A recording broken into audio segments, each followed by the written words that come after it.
οι πανάδες ή οι δυσχρωμίες που έχεις στο πρόσωπό σου δεν εξαφανίζονται με τίποτα ή εμφανίζονται ξανά και ξανά, δοκίμασε αυτό που θα σου δείξω. Πάντα τέτοια εποχή, την περίοδο πριν και κατά τη διάρκεια του καλοκαιριού, έψαχνα προϊόντα για να αντιμετωπίσω πανάδες, μαύρες κοιλίδες και δυσχρωμίες και πραγματικά δεν έβρισκα τίποτα που να κάνει πραγματικά δουλειά.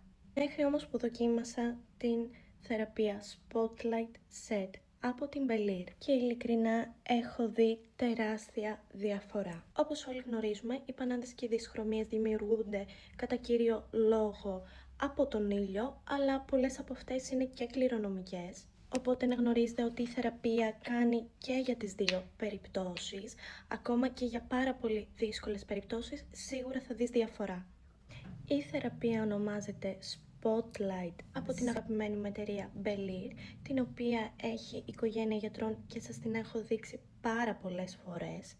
Μιλάμε για το Spotlight Serum, έναν πρωτοποριακό όρο, και την Spotlight κρέμα, μία λευκαντική κρέμα στην ουσία.